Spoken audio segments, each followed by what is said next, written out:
In November 1922, a boy walked through the desert mountains of Egypt and discovered some ancient steps carved into the rock. Subsequently, this find became one of the world's largest and most significant archaeological discoveries. This step was part of Tutankhamun's untouched tomb. Archaeologists found about 5,000 ancient objects, including jewelry, fabrics, painted vases, and funeral masks.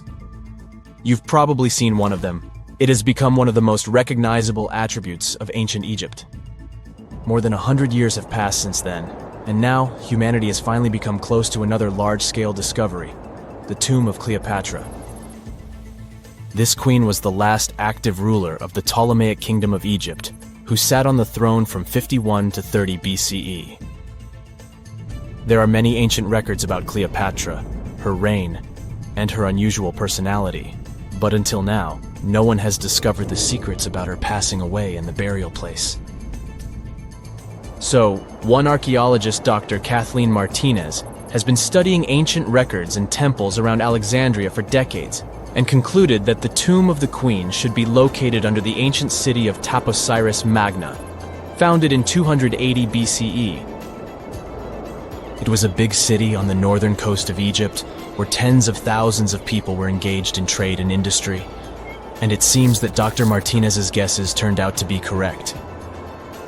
She and a group of archaeologists have discovered a secret underground tunnel near Alexandria, with a length of about 0.8 miles.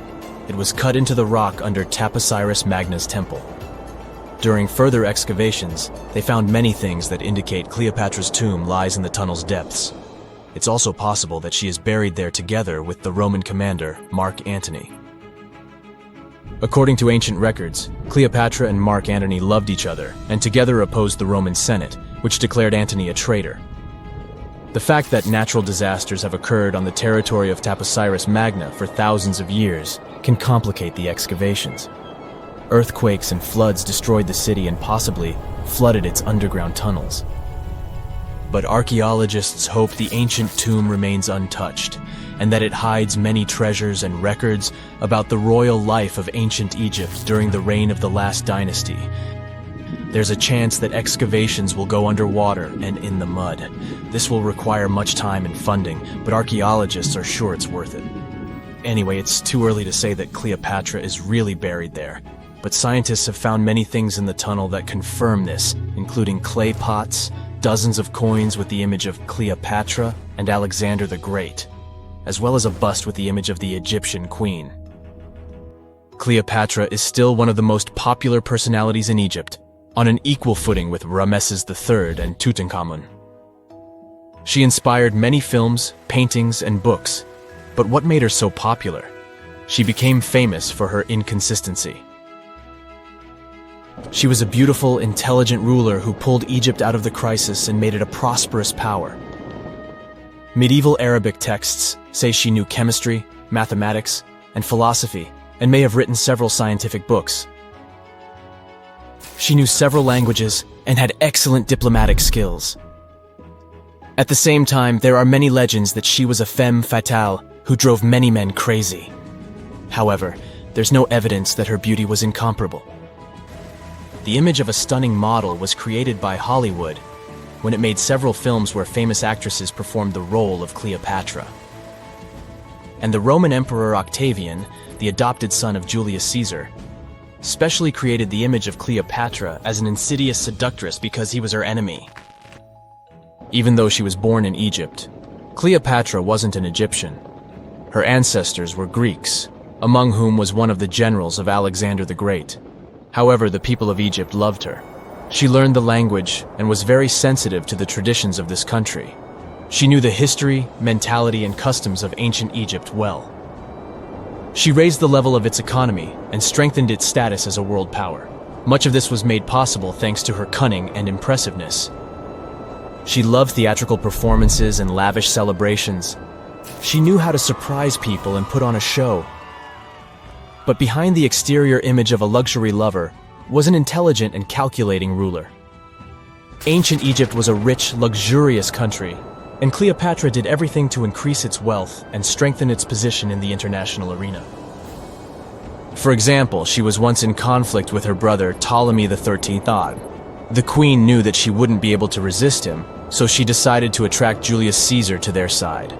The Roman emperor arrived in Alexandria, where Cleopatra wanted to meet him, but Ptolemy knew about her plans and was about to prevent her from coming to Caesar.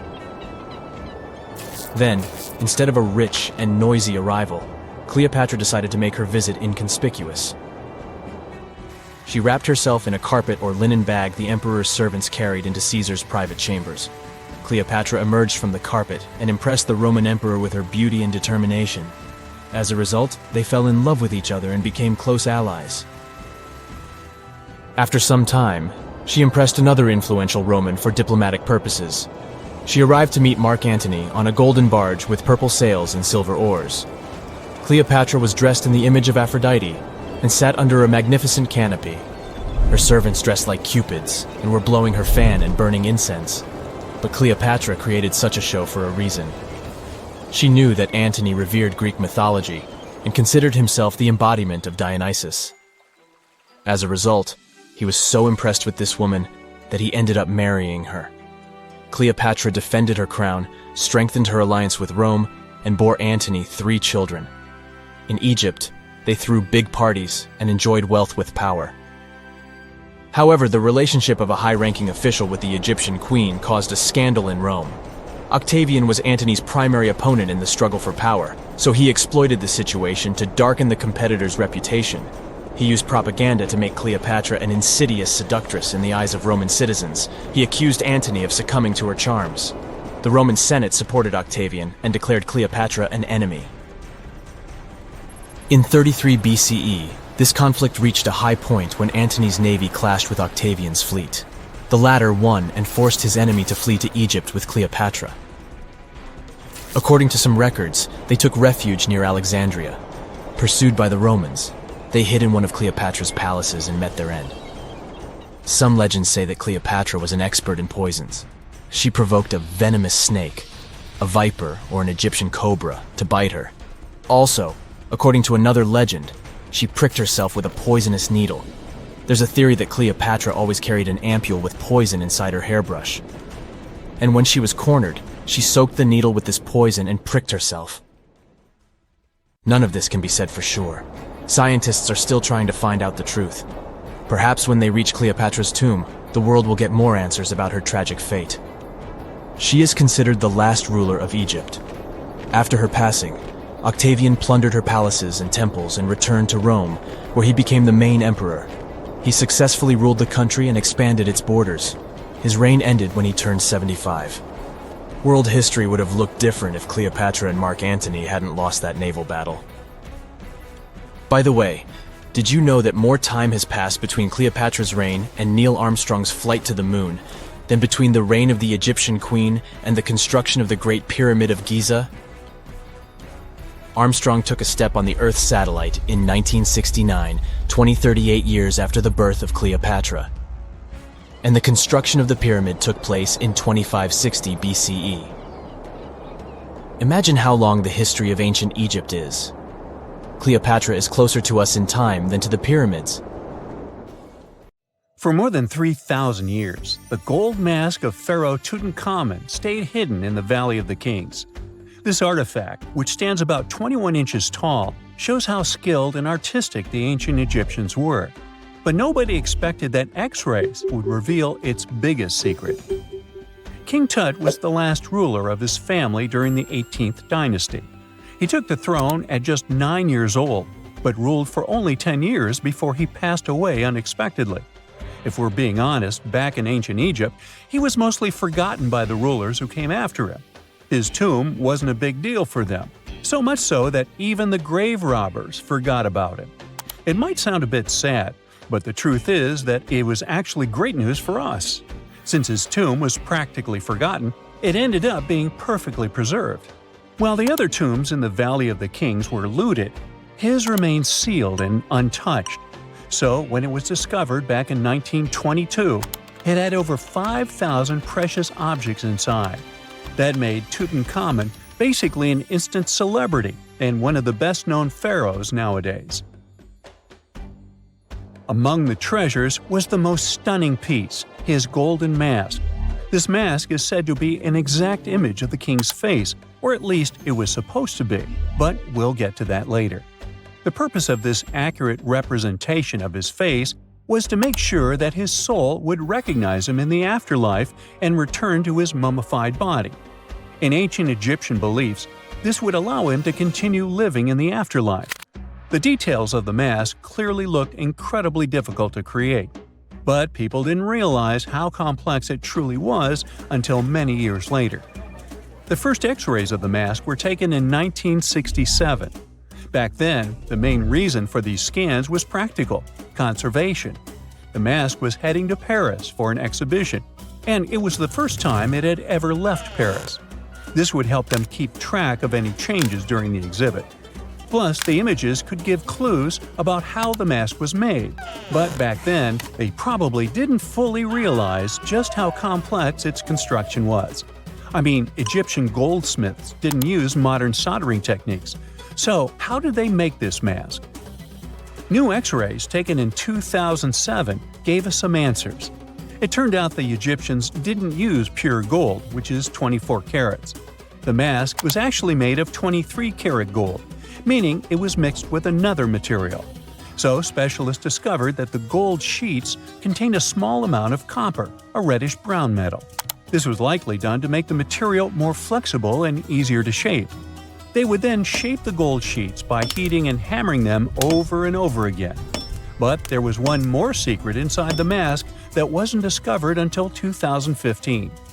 The year before, the staff at Cairo's Egyptian Museum were working on the mask display when the long beard of the mask accidentally got knocked off. Another theory is that the beard had become loose over time and just fell off. Either way, the fact that King Tut's beard came off caused a lot of stress. After all, we're talking about one of Cairo's biggest tourist attractions, so the experts had to fix the problem quickly. The restoration process started with a detailed recording of the mask's condition. To do this, they had to take a full three-dimensional scan of the artifact. And, by accident, they found something very interesting in the mask. Inside the royal beard, there is a gold tube, an intriguing structure that the Egyptians likely used to attach the beard to the rest of the mask. And that proved, once again, that the process of making this mask was even more complex than experts thought. But the mysteries don't stop there. Remember how we mentioned that the mask was thought to perfectly represent King Tutankhamun's face? Well, that might not be entirely true. Some popular theories suggest the mask was never meant for him and was actually made for someone else. A study published in 2015 suggested the mask was originally made for a female pharaoh, his supposed stepmother, the famous and beautiful Egyptian queen Nefertiti. The biggest clue comes from an inscription on the mask. At first glance, it seemed to belong to Tutankhamun. But after a close examination, researchers noted that something else was actually written underneath King Tut's name. The royal name stamp seems to have been altered, and originally it had something written on it that translates to Queen Nefertiti. There is another feature of King Tut's golden mask that was overlooked for years, which adds even more mystery. As we mentioned earlier, experts believe he wasn't respected much by the pharaohs who came after him. And one of the clues that made archaeologists think this is the pierced ears on the mask. Some researchers believe that King Tutankhamun wouldn't have worn earrings after he was a kid. So, according to their theory, by the time he passed away at 18, he shouldn't have been represented with pierced ears. This could also support the idea that the mask originally belonged to Nefertiti, or maybe to someone who wasn't even connected to King Tut. But the mask isn't the only source of mystery. In fact, his whole tomb is full of puzzles. Recently, historians found a sign that the place where King Tut was supposed to be buried was changed at the last minute. For years, experts wonder why a pharaoh who ruled for 9 years ended up in such a simple tomb. When compared to the grandeur of other pharaohs' tombs, his tomb seemed, well, a bit plain. The idea that a king like Tutankhamun would have such an unremarkable resting place just doesn't match up with the power and importance he must have had in ancient Egypt. So, what happened? Well, apparently, this might have something to do with his successor, Pharaoh I. After King Tutankhamun passed away, researchers believe that I made sure to erase him from Egypt's history. So, one theory suggests that he was probably behind the quick decision to place King Tut's body in a smaller, less impressive tomb. When experts looked at I's own tomb, they found something interesting. There is a large wall covered in painted baboons. This is the same type of artwork found in Tutankhamun's tomb. It seems like the same person might have chosen the artwork for both tombs. Now, the design and decoration of the two tombs are almost identical, suggesting there was a shared hand behind both. But there is one key difference. I's tomb is fit for a king. It's much bigger and more impressive, even though the style and artwork are similar to what you see in Tutankhamun's tomb. So the theory suggests that I decided what went into both tombs. Since Tut passed away unexpectedly at a young age, his grand tomb wasn't finished in time. Normally, pharaohs start building their tombs while they're still alive to make sure everything is perfect. But Tut passed away when he was just 18, so there wasn't enough time. I may have taken advantage of the situation, ordering a smaller tomb for Tut and keeping a larger one for himself. Experts believe this theory explains why Tutankhamun's tomb is so simple and how I managed to wipe his memory from history so easily. But in the end, the story of King Tut's mask and tomb is full of mystery and intrigue.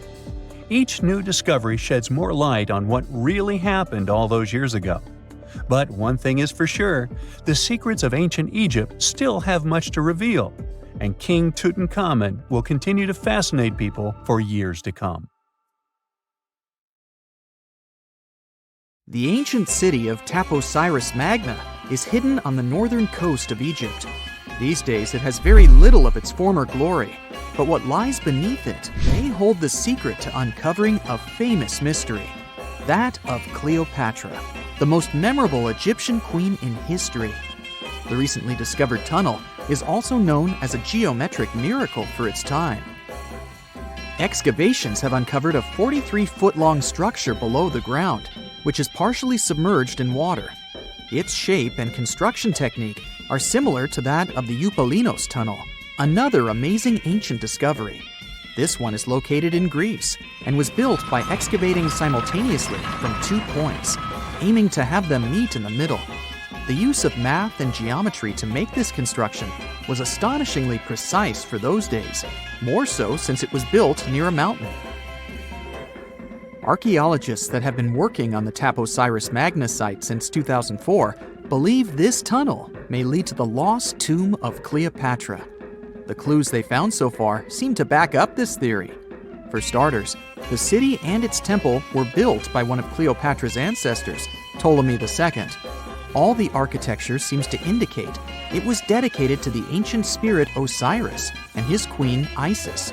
Throughout her reign, Cleopatra did try to associate herself with Isis, so it may be no surprise she chose this location as her final resting place. Scientists have yet to pinpoint Cleopatra's tomb, but research continues with the help of modern technology. To study this location better, archaeologists have even used a special device called ground-penetrating radar. This tool allows us to analyze what lies beneath the ground without being intrusive. Since this tunnel is so old, research needs to be done very delicately. Seeing pictures of what's underground before you start digging is incredibly useful and has been done here since 2011. Finally discovering Cleopatra's tomb may help us piece together her story, especially what might have happened during the last portion of her life, which is still surrounded by mystery. We still don't know the exact cause of her passing. Some believe she may have let herself be bitten by a poisonous Egyptian cobra. Others have suggested that she was well accustomed to toxic substances, even hiding some in her hairbrush in case she ever needed it. But that's not to say she chose to use it on herself. We do have a lot of other interesting information on Cleopatra that's equally as impressive, like the fact that she had a stylist. Most of the images you've seen depicting this famous queen show her wearing black eyeliner. This look was put together by Airas, a woman known to have been her personal beautician. She traced the long line from her eyes to her temples, a makeup technique still used today to enhance the eyes. Airas was an important figure throughout Cleopatra's life, known also as her confidant and close friend. There are even theories that suggest Airas was there by her side when she passed away. Despite her well-thought-out looks, Cleopatra wasn't as pretty as she's described. Or at least, that's what recent research has pointed out. Sure, if we look at movies and modern imagery, she's depicted as this incredibly beautiful woman with symmetrical and delicate features.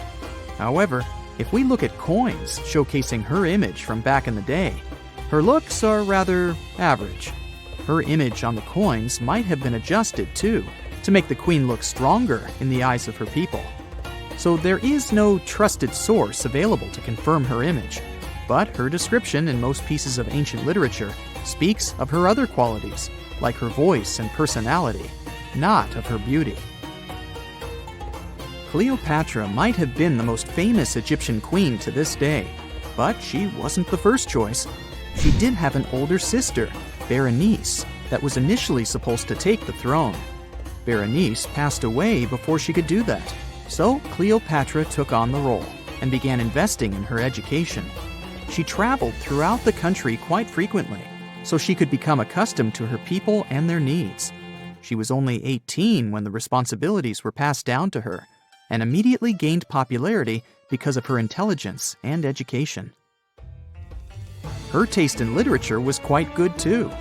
She was known to be a fan of Homer, the famed Greek philosopher and poet. Cleopatra loved to write as much as she loved to read. There are even claims that she wrote a book on medicine and cosmetics, but we have no evidence to this day that such work ever existed. Part of being a great leader back then meant you had to speak multiple languages. Cleopatra clearly understood that, and that's why she's rumored to have known many languages to varying degrees. Some archaeologists suggested she spoke Greek, Egyptian, and Ethiopian, as well as many Arabic dialects. She might have even spoken Latin, but there's little evidence to support this claim. She might not have had angelic looks, but Cleopatra was really careful with the way she looked, even with her diet.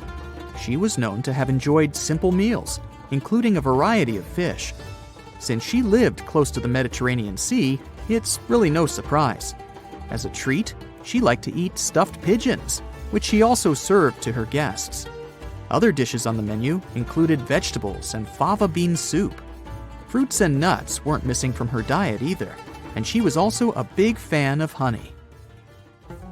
Recently, a team of experts has even tried to recreate her famous perfume. Think of it like the ancient equivalent of Chanel No. 5. Cleopatra was known to be a fan of luxurious scents, which she believed could even influence how people treated her when they met. The basis of this scent is myrrh, a resin gathered from a local tree. Other ingredients added to the mixture were also found back in the day, like cardamom, olive oil, and cinnamon. The results may not be quite as delicate as the perfumes we know and use today. Its consistency was way thicker, and the scent lasted way longer. When she was at the height of her power, Cleopatra might have been the richest person in the world. Back in the day, she ruled over a territory that stretched across the Mediterranean, from modern-day Libya in the west through Egypt to Syria in the east. This is the largest territory ever ruled over by a woman. In today's currency, her worth might have been somewhere around $95 billion. The calendars we use today may have been introduced by Cleopatra herself.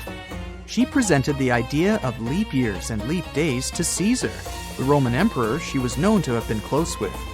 Taking her advice, Caesar made these adjustments part of the official Roman calendar. The ancient Egyptians already knew the year was longer than precisely 365 days. They discovered this by studying the brightest star in the sky, called Sirius, and concluded that a year is actually 365 and 1/4 days long. It was Elizabeth Taylor that famously introduced Cleopatra to pop culture when she played her in the 1963 film bearing the same name. Up until that point, it was the most expensive film ever made. It was originally supposed to cost somewhere around $2 million, but ended up costing a mind-boggling $44 million. That's mostly because of script and production issues. To make this iconic movie, producers created 79 sets from scratch, as well as over 26,000 costumes for the cast. Elizabeth Taylor's Cleopatra costumes alone cost somewhere around $200,000. Thankfully for the producers, the movie made headlines and was well received by critics, making it a box office success. A lot of people associate Cleopatra with another famous Egyptian ruler, King Tutankhamun, nicknamed King Tut. Surprisingly, apart from both of them being Egyptian pharaohs, they have nothing else in common. For starters, King Tut lived around 1,300 years before Cleopatra did, and there is also no connection regarding their ancestry. Cleopatra had Macedonian Greek roots, while King Tut was a native Egyptian. Egyptian archaeologists made an extraordinary discovery near Cairo just recently. Drumroll, please. The most ancient and most complete mummy yet discovered in the country. Yes, they were keeping it under wraps. The 4,300-year-old mummy was found in a group of tombs close to the Step Pyramid of Djoser, dating back to the Egyptian Old Kingdom. It was covered in layers of gold. The team also found several other tombs, including one belonging to an ancient Egyptian official and another belonging to a secret keeper who had the power to perform special ceremonies. Another interesting tomb was that of a writer, which featured the largest statues ever found in the area. This vast burial site is also home to more than a dozen pyramids and resting grounds. Probably one of the most famous mummies in the world is that of Hatshepsut. She ruled Egypt like a boss for around 20 years, building all sorts of impressive buildings and creating new trade routes. But when archaeologist Howard Carter found her tomb in the Valley of the Kings, her sarcophagus was empty. However, Carter did find 2 coffins in another tomb, one of which belonged to Hatshepsut's wet nurse and the other to an unknown woman. In 2006, a team of specialists decided to investigate whether that mysterious lady was the queen herself. They found a molar tooth in a wooden box with Hatshepsut's name on it, and when they compared it to a gap in the mummy's mouth, it was a perfect match. Ramses II was a pretty impressive ruler, but it was his mummy that eventually made history. Now, we don't hear too much about his daddy. Okay, I'll stop. Ramses is considered to be the most powerful pharaoh in all of Egypt, as he reigned for a whopping 6 decades. He also lived to be over 90 years old. Now that's pretty amazing, considering the time he lived in. Ramses II supposedly had over 100 offspring too. Talk about a big family. When he passed away, his body was originally buried in the Valley of the Kings, but some sneaky guys tried to rob his tomb of all his treasures. Officials back in the day weren't having any of that though, so they moved his body to a secret location to keep it safe. Fast forward to the 1800s, and Ramses II's mummy was discovered along with a bunch of other rulers and important officials. But it wasn't in the best condition, so archaeologists flew it to Paris to get it, pampered. Problem was, he couldn't just be transported into another country.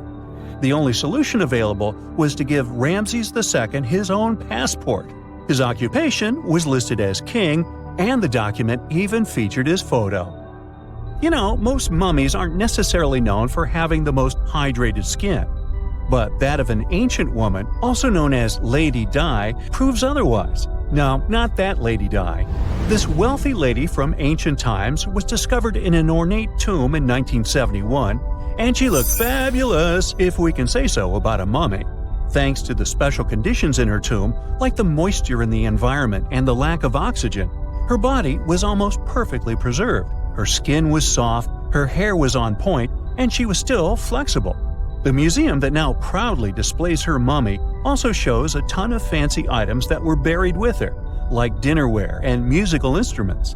Archaeologists investigated the mummy further and discovered that she passed away from a heart attack at around 50 years old.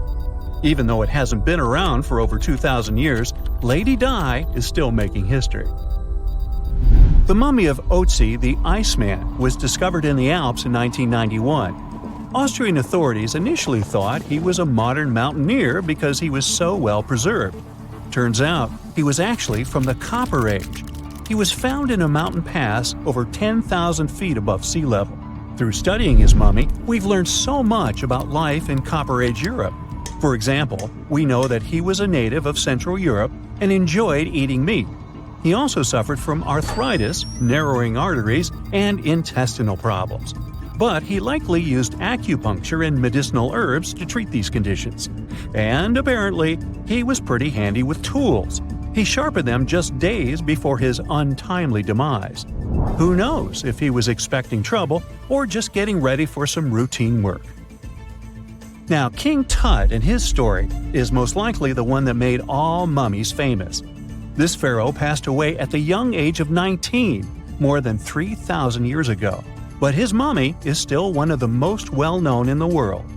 When his tomb was opened in 1922, people went wild because it was still intact, unlike many other royal tombs. It had some seriously blinged-out coffins, including one made of solid gold.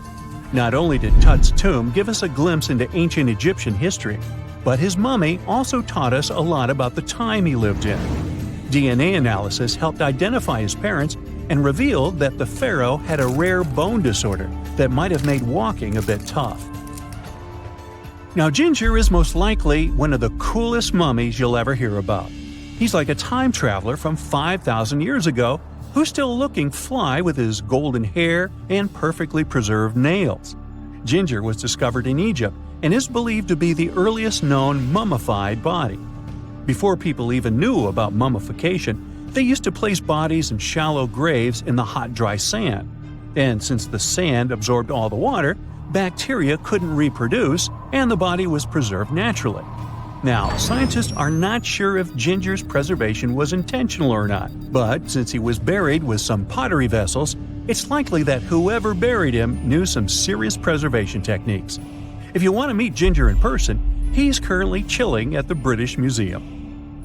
One Dutch art collector bought a statue from Asia and ended up finding a weird discovery. The statue contained a mummy hidden inside. Unfortunately, the body was too fragile to move, so they had to leave it there. The coolest part is that this mummy is over 1,000 years old and was on display for 200 years before being encased in the statue. When scientists did a CT scan, they found out that the mummy was filled with paper scraps covered in writings. Experts think he might have done this thing called self-mummification, which is a pretty intense process involving a special diet and tea that makes your body less prone to bacteria. Only a few people could handle this ritual, and those who managed to do that were seriously respected. No other Egyptian queen has baffled scientists and historians like the stunning Nefertiti. Based on her statues, she was known for her slender neck, wide eyes, and high cheekbones. Her name translates to "the beautiful woman has come." Talk about living up to your name, huh? Even though she wasn't a pharaoh herself, Nefertiti still managed to leave a lasting impression. Written records suggest that, as a wife and queen, she held an incredibly influential role. Because of her power, she was indeed admired, but she also managed to make quite a lot of enemies throughout her life. She was also related to King Tut, but not biologically. Rather, she was his stepmother. So far, locals have yet to identify her mummy, but that may soon change. A local Egyptologist who has been busy excavating tombs in the Valley of the Kings has found two mummies that he believes could be Nefertiti and her daughter. According to specialists, we may soon finally get a definitive answer about the identity of these two mummies. And if one of them does turn out to be Nefertiti, we could be in for a real treat. DNA analysis and CT scans of the mummy could give us the most complete and accurate image of the queen that we've ever seen. It's crazy to think that we've only scratched the surface of what lies beneath modern-day Egypt. Nefertiti ruled during a time of great power and prosperity in Egypt, but unfortunately passed away in a period of social turmoil, leading to her gravesite being lost. Now, where's my mummy? Unlike many other ancient Egyptian burial grounds, King Tutankhamun's tomb stayed hidden and free of unwanted thieves for 3,000 years. One reason was that the tomb was smaller than average and tucked away in a place called the Valley of the Kings. This area was already being extensively explored by the time they stumbled upon Tut's spot. The entrance was all covered in debris from building a nearby tomb, which must have also helped keep it a secret. There were also zero writings or signs on the outside of the tomb. Time passing also played a part in keeping it in amazing shape until the 1920s, when a man named Howard Carter finally made it in. But was Carter that big of a hero? Some recent findings say he might have been sneakier than initially thought. People used to think Carter wasn't just a glorified treasure hunter, he was a true archaeologist. Before Tut, he had been on a relentless quest for Egyptian artifacts. He discovered his interest in these unusual objects when he was a child, and soon started drawing the sculptures and inscriptions that were found in ancient tombs. After stumbling upon the remains of King Tut, Carter spent a decade recording and processing all sorts of objects, like golden thrones, chariots, and statues from Tut's tomb, shipping them down the Nile to Egypt's museum in Cairo. Well, at least that was the official story. More recent discoveries claim that not all of the objects made it to Egyptian officials. A secret letter seems to uncover Carter's little 10 for them, 1 for me policy. The letter in question was sent to Sir Alan Gardiner, a philologist and friend of Carter's, dated from 1922. In these writings, Carter mentioned having found the tomb and was asking his buddy for some advice. In another letter from 1934, Gardiner seems to be thanking Carter for an amulet, which was sent to him as a thank you gift.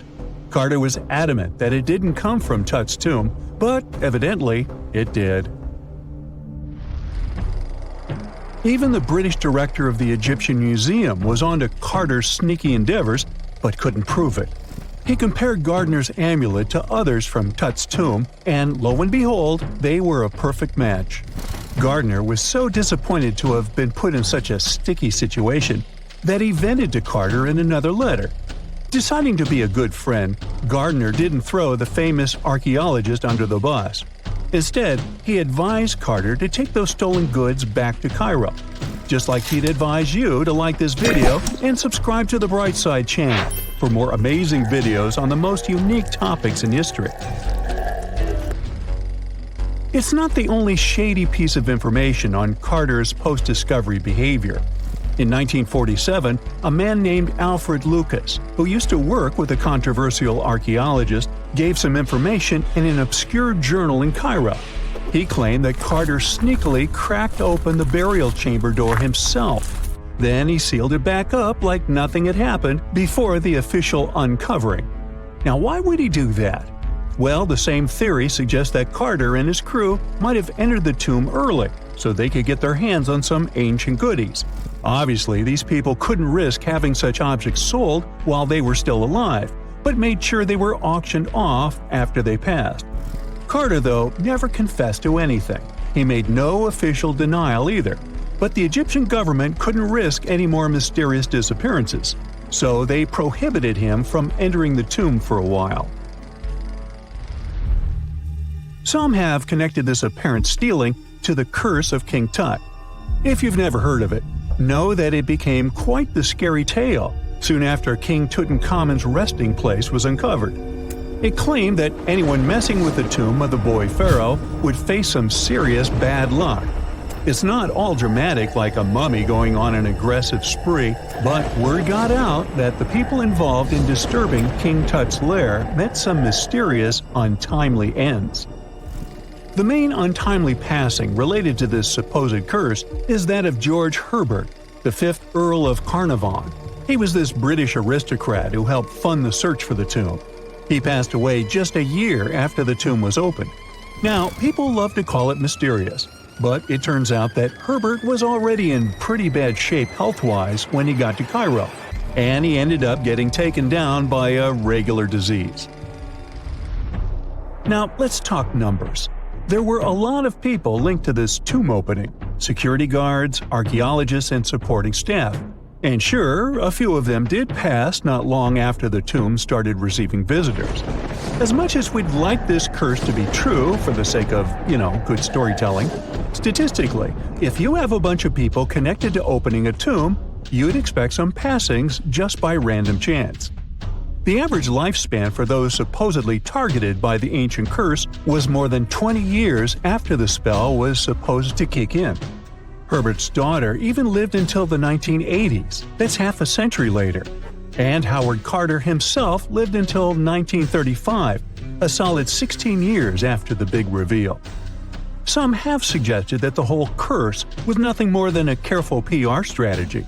You see, when Tut's tomb was found, Howard Carter wanted to make a priority out of keeping nosy reporters away. So he might have come up with a curse hanging over anyone entering the boy king's resting place. But what was stolen from King Tut's tomb anyway? Well, some jewelry to begin with. It might have been snatched by Howard Carter himself, according to a French specialist. He did some intensive research by looking at old pictures taken from inside the tomb back in the 1920s. He compared those images to various objects from museums and auction houses. He soon started to piece together the whereabouts of some of Tut's jewelry. First up, there's this collar that used to be on Tut's chest. It was all broken into pieces, and some parts went via Carter to the Nelson Atkins Museum in Missouri. Meanwhile, other bits ended up on a necklace owned by some unnamed people who tried to sell it in 2015 but failed. Even the Nelson Atkins Museum agrees, as they've confirmed the information on their website. Then there's a headdress piece. Some beads from it that once belonged to Tut apparently got stolen by Carter too. They were also strung into a necklace and are now being held at the St. Louis Art Museum. Another fancy collar made out of glazed ceramic magic spent some time at the Met, far away in New York. Thankfully, it was sent back to Egypt a bit over a decade ago. This seems to have been, as you'd expect by now, also stolen by Carter. Missing artifacts aside, King Tut still gave a ton of amazing objects that helped us learn more about this incredible ancient culture. Starting with the famous burial mask. It's this massive 21-inch gold art piece with semi-precious stones and glass paste. It weighs 22 pounds and showcases the boy pharaoh with a long beard and a headdress with a cobra and vulture. On the back, there's this spell from an important ancient Egyptian spiritual book that's supposed to make sure it works just as well in the afterlife. Tut was also apparently a board game enthusiast. They found 4 board games in his tomb, some made of ivory. Archaeologists also found a pair of gold sandals, though you'd imagine they were more for show than for comfort. In fact, the pharaoh probably never wore them in his lifetime. Now, speaking of fashion items, it turns out Tut was quite the fancy ruler. They even found a mannequin in his tomb that was used to pick out, adjust, and store his outfits and jewelry. The boy king seemed to have also enjoyed some music, based on the 2 trumpets historians found in his tomb. Though they were played back in 1935 in a BBC broadcast, the instruments are today considered too fragile to be maneuvered. A girl, once and beautiful, ended up in a grave with a huge sickle across her neck. There were no signs of violence, no indications of any actual crime. Yet, someone was clearly terrified when they forced her into that grave. So scared that they even placed a padlock on the big toe of her left foot. They wanted her to stay in the tomb once and for all, fearing she might rise and take revenge on them. So, a whole community turned against a young lady who wasn't even over 20 years old, deeming her to be of ultimate danger. Do you see what I'm driving at? Let's test your historical knowledge.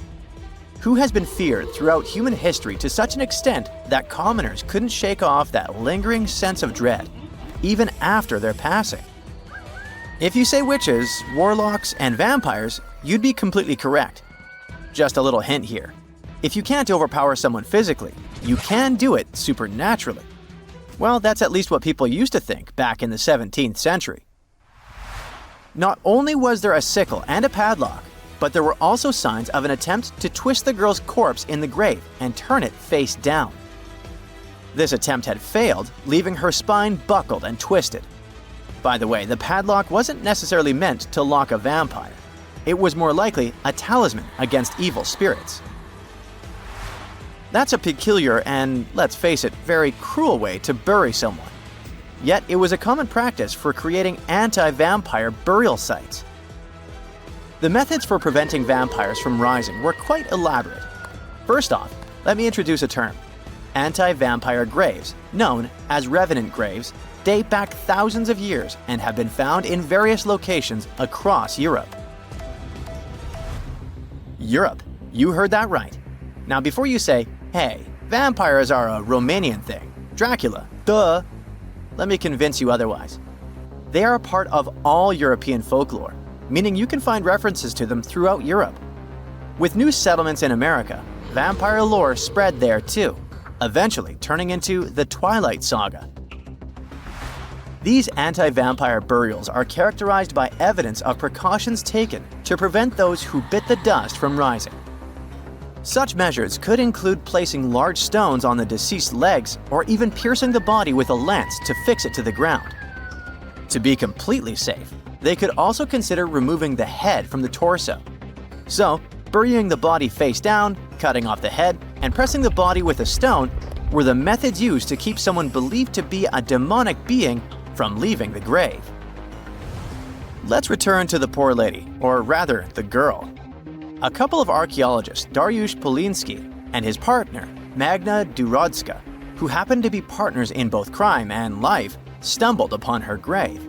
Strangely, all of her 206 bones remained untouched. Yet no gravestone, no name, nothing. Just a lonely grave on a hill in northern Poland. Poliński, a professor of archaeology, and Zagrodzka began piecing together the story of the woman they eventually named Zosia.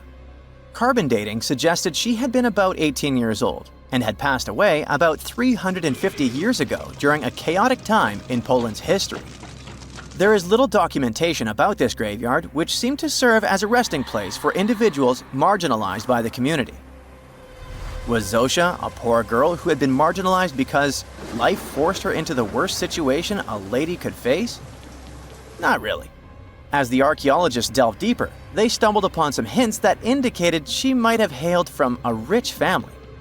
Her burial featured a stylish bonnet, and the delicate silk along with shiny silver and gold threads found with it suggested that it was part of an elegant headdress. This all pointed to the idea that she had some serious status or wealth. But the way she was buried indicated her outsider status in the village of Pień. Perhaps her presence there was unwanted, hence the idea of her being a vampire, backed up by the manner in which she was forced into the grave and held there. By analyzing the structure of her skull and extricating DNA from her skeleton, scientists created a reconstruction of what her face might have looked like. The specialists meticulously reshaped Zosia's likeness using modeling clay on a 3D printed model of her skull, which proved to be a deeply moving experience. They remarked that while they often worked on face reconstructions, in this case, they also sought to restore her dignity. Utilizing these three methods, the team reconstructed Zosia's 400-year-old face, revealing the human story buried beneath supernatural beliefs. It's ironic, isn't it? First, people tried their hardest to make the world forget her face and prevent her from ever coming back. 400 years later, people did everything they could to bring her back to life. Her picture now is all over the internet, yet we will never see the faces of those who buried her.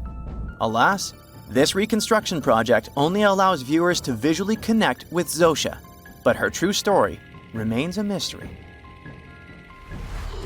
But what we know for sure is that people who were deemed vampires were badly discriminated against, to say the least. Rumor had it that hungry vampires would even steal people to quench their thirst. Let's use math to prove this rumor wrong and prove that Zosia wasn't one of them. Back in the year 1600, there were only 537 million people worldwide. Yeah, this data may not be very accurate, but it's pretty close to reality. A physicist, Kostas Eftimiou, calculated that if a vampire had been drinking one person's blood each month, humanity would have faced extinction within a few years. Starting with one vampire and a population of 537 million in 1600, this math shows we'd have no humans left by July 1602. But here we are now. Well, while placing a stone on a corpse to make sure the vampire doesn't rise may be something new to you, there are also a bunch of stereotypical things associated with these creatures that you definitely know, such as garlic and mirrors. Funnily enough, even though it's all based on a bunch of superstitions, there's pretty good logic behind the garlic thing. You see, it contains a special compound called allicin, which is a powerful antibiotic. While people back then couldn't know what an antibiotic was, they noticed garlic was pretty effective against various conditions. Since they believed vampires were created by a particular blood condition, they also believed garlic could defeat a vampire. And there's more. There's actually a blood condition called porphyria, which makes people look like real vampires. Their skin is pale and their teeth get bigger as their gums shrink. And guess what? People who have porphyria cannot consume garlic, as it worsens their condition. Wow, that's a cool coincidence. The next superstition is a bit fresher, and it's about vampires avoiding mirrors. The first known reference to the mirrors comes from the book Dracula in 1897. But why wouldn't a vampire show a reflection? Simple. Before the plastic era we live in, mirrors were traditionally backed with silver. Silver was commonly believed to repel evil spirits, possibly because it has antimicrobial properties. Much like garlic, its healing properties may be what was supposed to scare off a vampire. Another reason why suspected vampires may have avoided mirrors is the changes to their appearance from conditions commonly confused with vampirism, like porphyria and rabies. People afflicted with these conditions may have avoided looking in mirrors for that reason, causing others to assume that vampires avoided mirrors. But if you ever met a vampire and these methods don't repel it, I have one more trick for you. Ask the potential vampire to count. It can be spilled grains, seeds, or even the holes in the fishing net if you happen to have one. Vampires are into math, so they'll stop to count, delaying them until sunrise. And we all know that vampires don't do well in sunlight. Ironically, it's Count Von Count, a vampire who teaches us how to count on Sesame Street. It's nighttime, and you're about to walk inside Pharaoh Tutankhamun's final resting place. You know, King Tut. You don't have a torch, but at least you came with a flashlight. You walk down several flights of stairs and observe how the walls are carved in hieroglyphics and what looks like a spell. Those who take anything from this place will be doomed for life, the spell says. Even if you don't really believe it, this scares you a little bit. You find a huge stone door. Is it a trap? You manage to open it, but oh no, it's only an empty chamber. You check your map. It seems like you're heading in the right direction. After what feels like hours, you realize you must be trapped inside a labyrinth. You try to retrace your steps, but you can't find the door where you came in from anymore. That's it, you think to yourself. You've fallen for the Pharaoh's trap. What's worse, you didn't bring a lunch. Okay, so we've all seen Hollywood movies where the main character is exploring ancient ruins and faces some seriously dangerous traps, right? We've been told Egyptian royalty protected their final resting places with venomous scorpions and snakes, sliding doors that will trap you for life, and giant rolling boulders that will crush anyone on their paths. The thing is, were these traps truly real? Well, I regret to be the one to break it to you, but this is all fiction. These elaborate traps were too technologically advanced for ancient civilizations to pull off. That is not to say, however, that there weren't any traps at all. Ancient civilizations, like the Egyptians and the Mayans, are known for their practice of building entire monuments dedicated to the ones who had passed away. These structures would often reflect the position of person occupied in society. So, for the really important people, the VIPs of their times, massive monuments were built to host their bodies long after they were gone. Some of these civilizations believed that a person's life would continue on the other side of the veil. For that reason, a person would be buried together with the belongings of their current life. If they had a lot of money and power and stuff, That meant their resting places would be filled with riches and gold. Now imagine if you lived in ancient Egypt and you knew exactly where all the pharaohs' tombs were located and had heard rumors of the amount of wealth kept in these places. Maybe you would be tempted to go check it out, right? We're talking about large rooms filled from floor to ceiling with golden artifacts, jewels, and even money. I mean, it does sound tempting. And since there weren't any security guards protecting the entrance of these places, Egyptians needed to get creative as to how they would protect these riches. These old civilizations found some traps to be useful. A recurring one was building empty rooms inside the monument to confuse a burglar. Now, let's take a look at Amenhotep III's final resting place as an example. It was built in the city of Luxor, in a spot also known as the Western Valley of the Kings.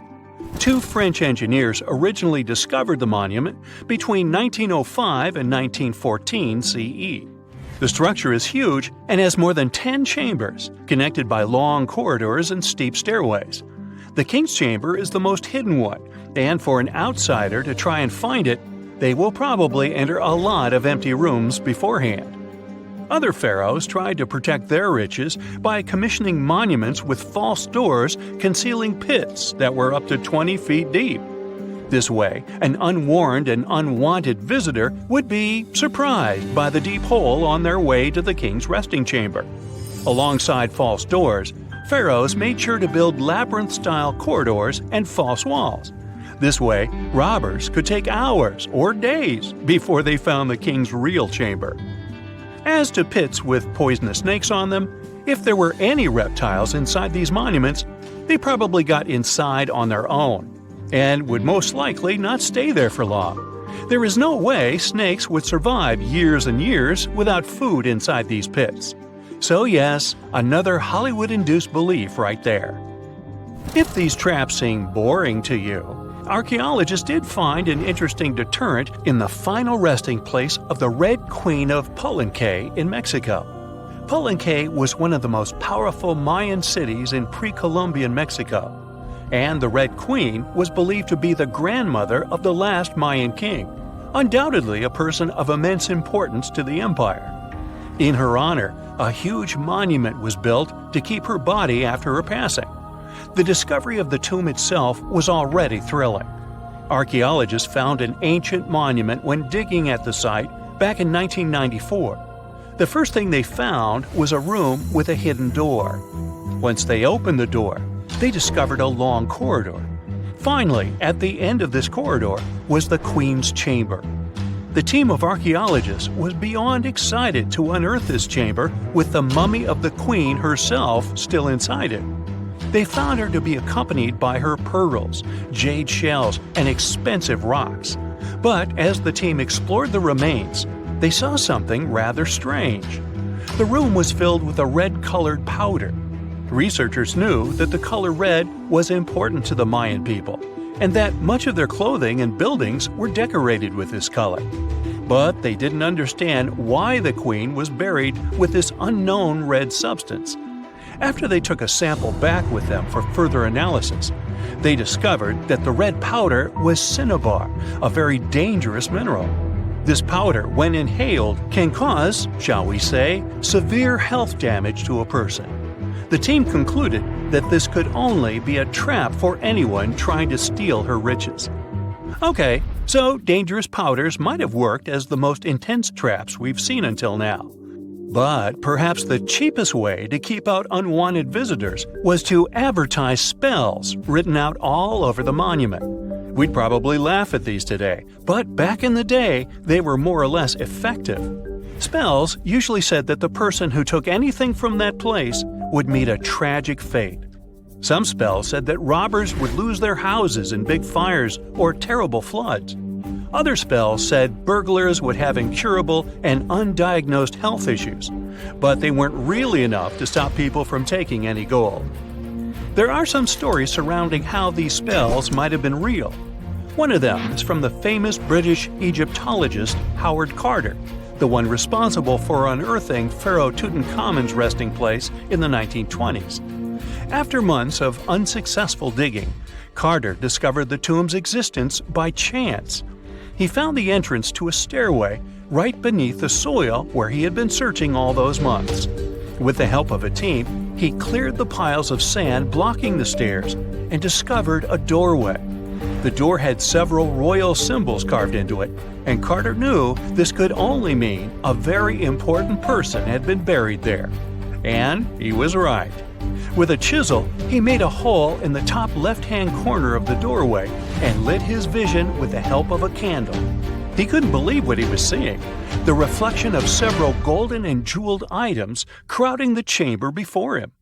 Lost for 3,000 years, Carter had just discovered the final resting place of King Tut. But the story didn't finish here. This discovery was accompanied by a series of unfortunate events that led people to believe it had something to do with the pharaoh's spell.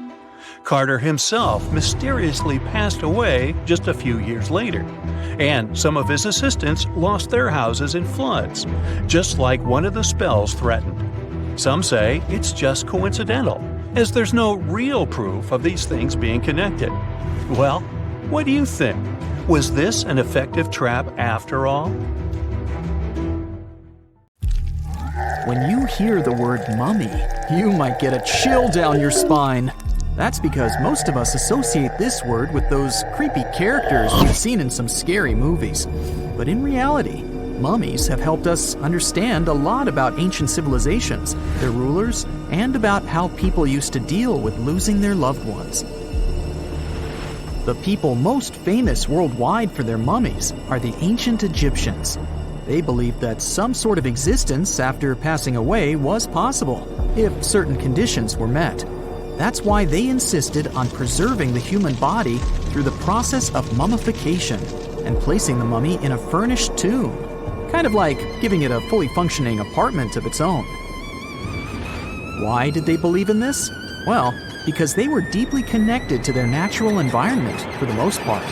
They saw the natural cycles around them, like how the sun rose every day, followed by the moon, or how new life was always sprouting from plants, even after they had wilted away.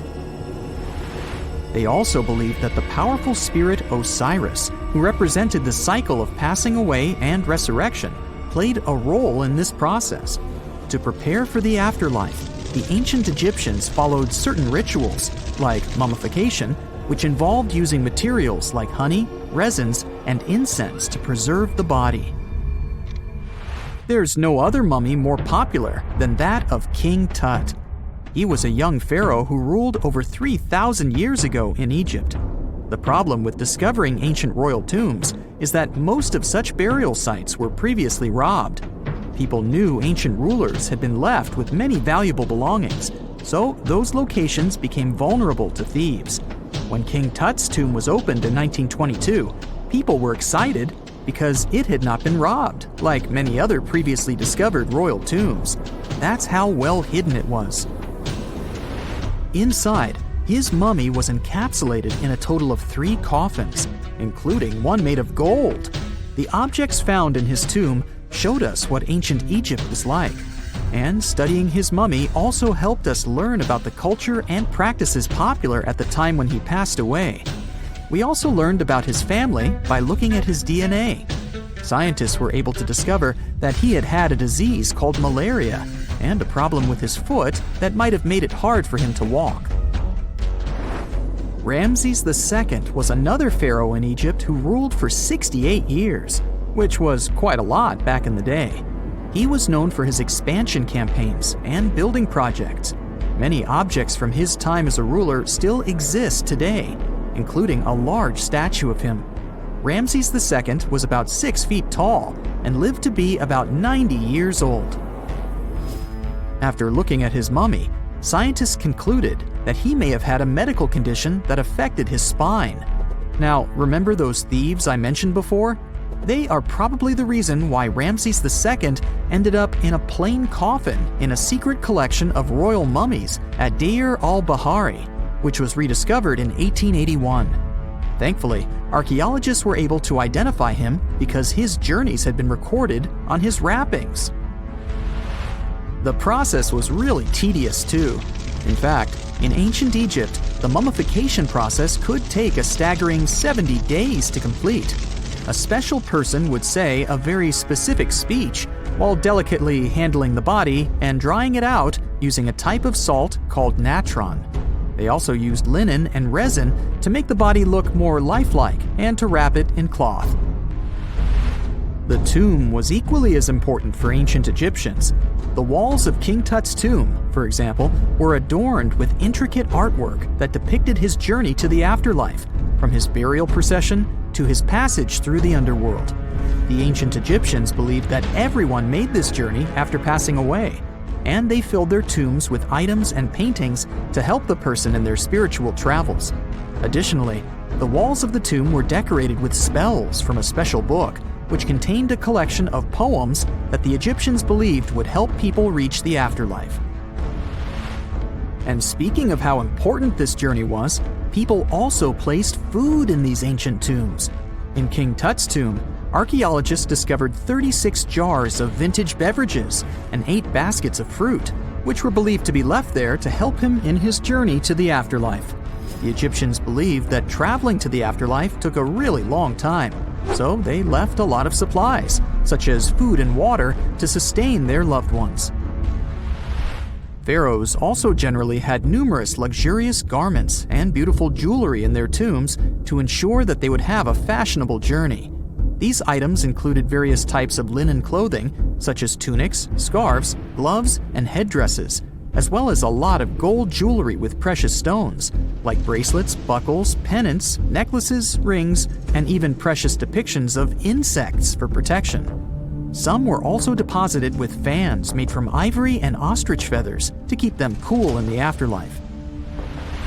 Some ancient rulers were even placed in their forever apartments along with boats. For example, Pharaoh Khufu built the Great Pyramid at Giza as his tomb, and a large ship was found inside. King Tut, however, was buried with multiple boat paddles, but no actual boat. Instead, he had 3 chariots and numerous walking sticks made of precious materials, perhaps indicating he'd rather travel to the beyond by land, not by water. Amongst the most interesting objects found near ancient mummies are bottles of oils and perfumes. If rulers were supposed to be fashionable, why not smell nice too, right? Also, some of them had some ancient kinds of board games, most of them made out of precious materials like gold or ivory. One of those games was called Senet. It was very popular amongst the ancient Egyptians and very similar to modern-day chess. The ancient Egyptians may have the most famous mummies out there, but they weren't the first to invent the procedure. In fact, it all started in South America with an ancient civilization named the Chinchorro. As far as we know today, these people were the first to mummify their loved ones that had passed away. They did it somewhere around 2,000 years before the Egyptians started their own rituals. Sure, we can tell a lot about ancient rulers by studying these mummies, but until recently, we had no idea what they really looked like during their lifetime. Not so long ago, though, some very special mummy paintings were found by archaeologists studying ancient Egyptian objects. These mummy portraits are highly detailed paintings of individuals that were made while they were still alive. Such paintings were often painted on wood, as opposed to the classical portraits we all know about, which are painted on canvas. They are known for their realism and beauty, and have even been used by researchers to diagnose diseases by comparing them to the corresponding mummies. Some of these portraits also include depictions of jewelry, which was later found on the mummies. The recent discovery of these mummy portraits in Central Egypt is significant, as it marks the first time in over a century that such paintings have been found. Mummies appeared all around the world naturally, too. Mummification can occur without people intervening because of natural conditions, like extremely cold or hot environments, places with a lack of oxygen, or accidental exposure to chemicals that preserve the body. These conditions don't allow bacteria to grow, resulting in the body remaining more or less intact. Famous Otzi was one of these mummies. We know today he was a man who lived around 5,000 years ago in Europe. But upon his discovery in the Alps in 1991, Austrian authorities initially believed that he was a modern mountaineer because of how well preserved the body was. However, after the Iceman was removed from the glacier, it was determined that he was actually from the Copper Age. Have you heard of Göbekli Tepe? It's an ancient site in Turkey that literally made historians rewrite history books. Over 11,000 years ago, a group of prehistoric humans crafted an enigmatic masterpiece that's even older than Stonehenge.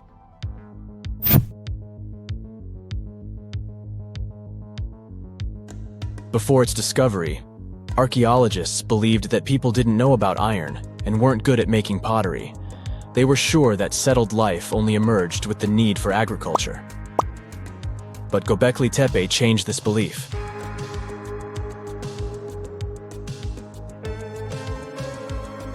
The place has revealed that it was the temple that paved the way for a settled life, not agriculture. Until this discovery, researchers believed that farming was the catalyst for sedentary living. Meet Professor Schmidt, the guy whose findings changed this theory. He managed to prove that hunter-gatherer communities laid the very foundations of this way of life.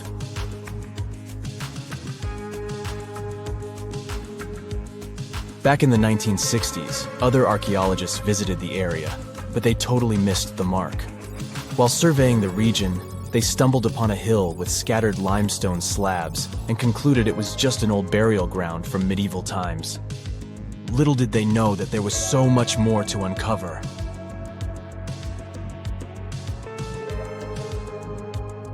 In 1994, Schmidt embarked on his own survey of prehistoric sites in the area. Surprise! He instantly realized he had discovered something truly extraordinary. Unlike the nearby flat and barren plateaus, Göbekli Tepe had a gently rounded top, rising 50 feet above the surrounding landscape. Funny enough, the translation of this place's name is Potbelly Hill. Schmidt was sure only humans could have made something like this.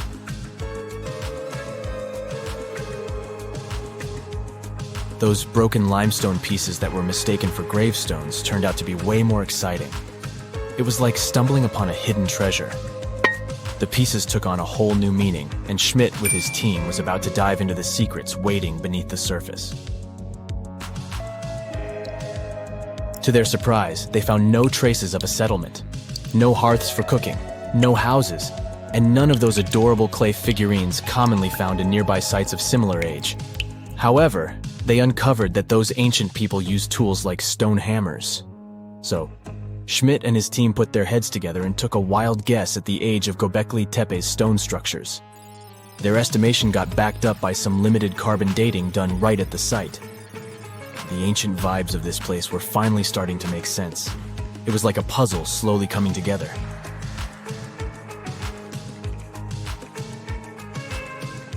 You may think that back then, people didn't have special tools to create something as cool as Göbekli Tepe.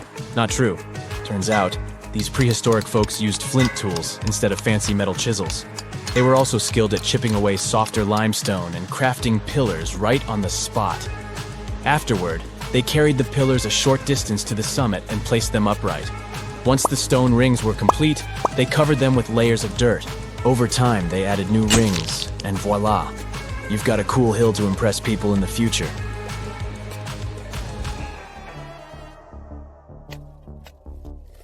During their first year of excavation, the team went through 15,000 pieces of animal bones from wild creatures. These people didn't have pet animals or grow their own food. They hunted wild animals for their meals. But things were about to change, because the place had everything they needed to start farming. Scientists say they had wild sheep and wild grains that could be domesticated. And guess what? Just 20 miles away, geneticists found evidence of the world's oldest domesticated strains of wheat at a prehistoric village.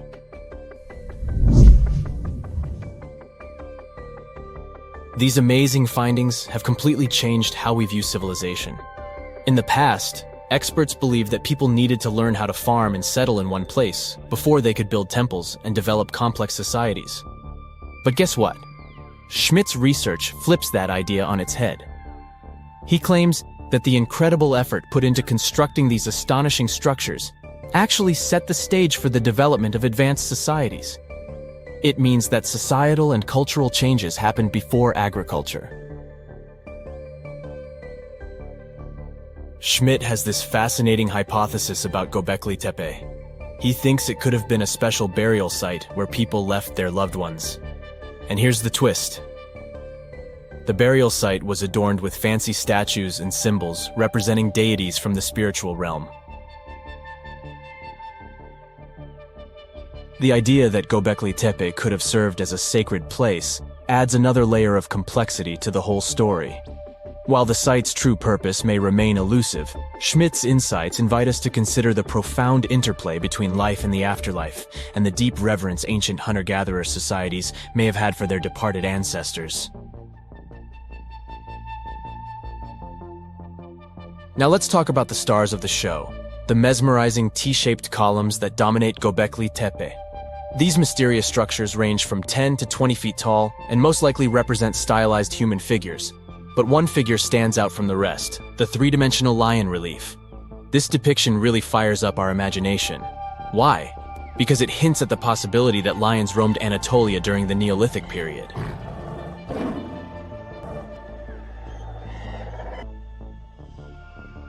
These standing stones are arranged in circles and placed in rectangular pits.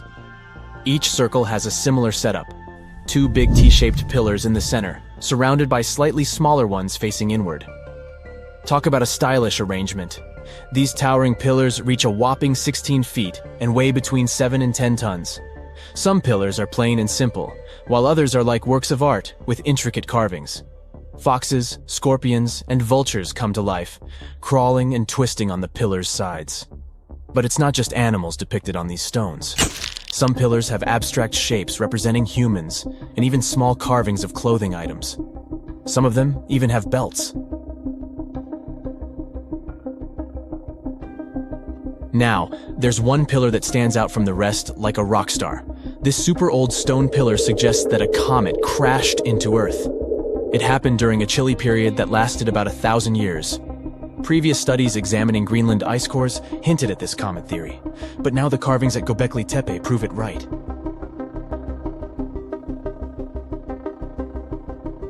The carvings on the pillars are like a historical comic strip. They even show a headless human figure.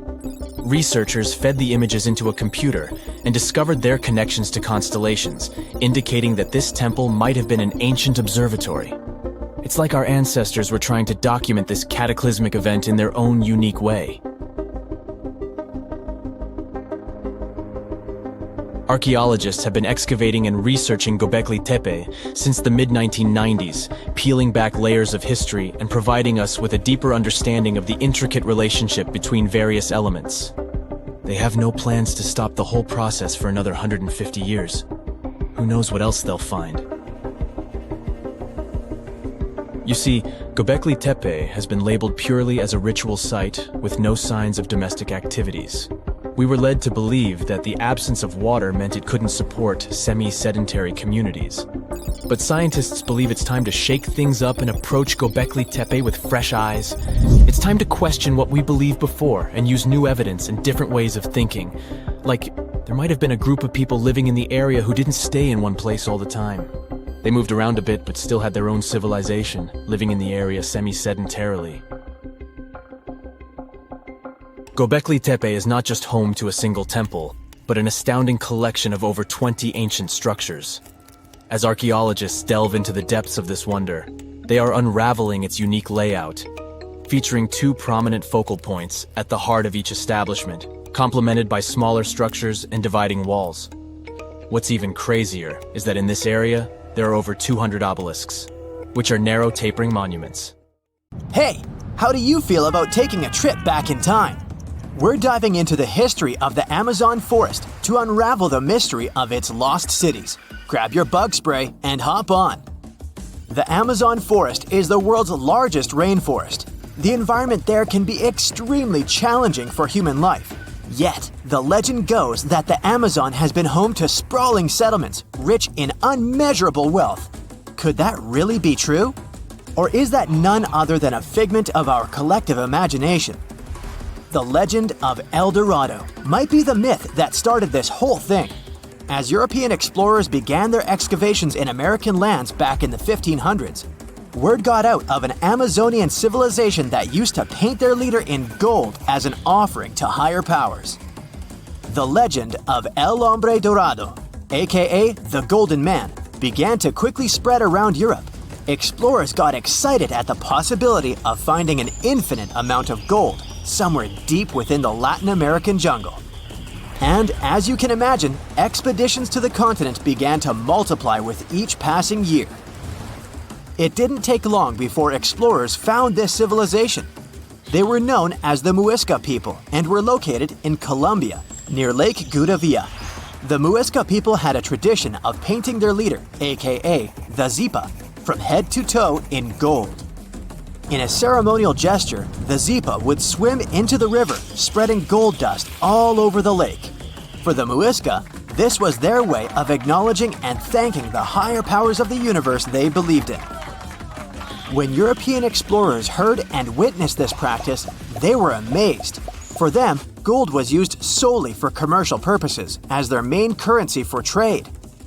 This made them think that the Muisca people must have stacks and stacks of gold hidden somewhere in the jungle for them to use it so abundantly. Well, that's how the legend of El Dorado was born. What was once the practice of El Hombre Dorado traveled on word of mouth until it became El Dorado, a fictional city that was most likely to hide piles of gold. The hunt for this city led Europeans to spend large amounts of money to scour the Amazon forest. Unfortunately, all of their expeditions came back empty-handed. That is, if they ever came back at all. Now, jump to the beginning of the 1900s. In England, the Royal Geographic Society, a prestigious British institution, was looking for somebody willing to travel down to Latin America to trace the border between Brazil and Bolivia. More specifically, the part of the border that is nestled deep within the Amazon rainforest. One Sir Percy Fawcett was a Latin American aficionado, and he gladly volunteered to do the job. Oh, it's important to note that the Amazon forest is virtually the size of the continental USA. It sprawls across 8 countries, including Brazil, Peru, and Bolivia. And trust me, getting around is no easy feat. The jungle is covered in dense vegetation, and in addition to that, it's home to insane predators such as anaconda snakes, panthers, crocodiles, piranhas, and so on. But despite all that, Fawcett was very successful in his mapping adventure and seemed to be wanting to come back more. Back in England, Fawcett would scour diaries from other explorers hoping to learn more about the ancient Amazonian civilizations. He would read about the Incas and the Mayans and the great empires they built. He believed that if the Incas were capable of building empires that stretched over 2 million square miles, this could mean that other Amazonian civilizations could have thrived there too. During his research, Fawcett came across a report from a 16th century explorer. The report told of a city deep within the Amazon forest that held unimaginable quantities of minerals, a town that stretched for 15 miles without any space from a house to house. This report fueled Fawcett's imagination to a new extreme.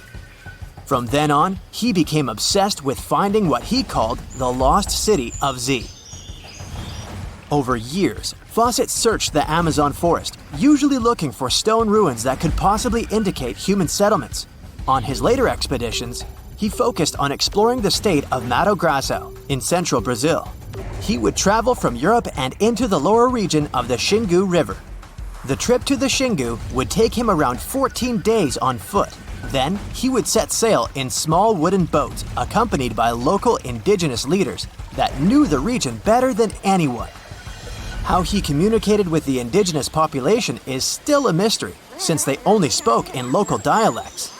Some scientists believe that this could have been the real reason why he never found the city. They believed he wasn't able to communicate what exactly he was looking for. And this was not his greatest difficulty. As we've said before, Amazon is not a kind place for its visitors. In his diaries, Fawcett tells of encounters with a 60-foot-long anaconda, which he bravely survived.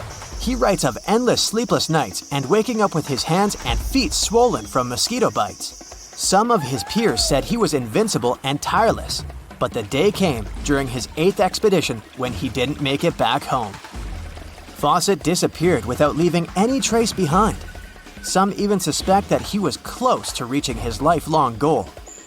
On the day of his disappearance, he sent an optimistic letter to his wife saying there was nothing to fear, and that he was setting out on a certain final search. Fawcett's failed attempt to find ruins seemed to support what had become a consensus among experts at the time, that this rainforest was too inhospitable to support large, complex societies, let alone cities. Experts were convinced that the Amazon's lost cities were nothing more than fiction. That is, until the 1960s, when modern research began to find evidence that suggested otherwise.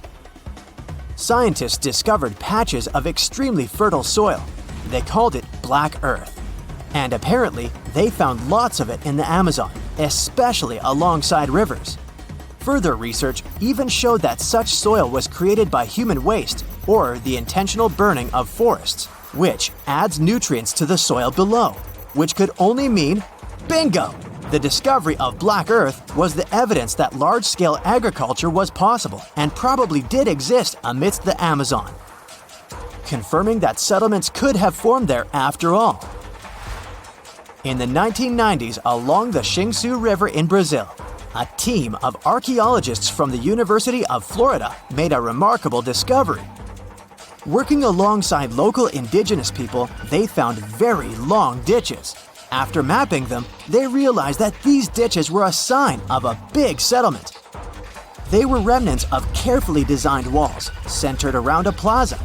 Some were roads that led to more settlements. In fact, just this part of the Amazon, about the size of New Jersey, was once a network of dozens of settlements that experts believe could have been home to at least 50,000 people between 1250 and 1650 CE. Other discoveries were possible thanks to LiDAR imaging, a type of technology that allows researchers to take satellite pictures of the forest's ground without having to step inside of it. A network of trenches in Acre, Brazil, dates back to 200 to 1200 CE. These suggest settlements that could have supported 60,000 people. Other images from near the Xingu River suggest cities that could have housed about 50 million people. These were the lost cities of the Amazon. Believe it or not, these images suggest that Fawcett was very close to a major discovery. He was looking for the ruins in the right place, but he was looking for the wrong thing. Unlike cities such as Cusco, which used stone as their primary material, Amazonian settlements used wood and earth to build their cities.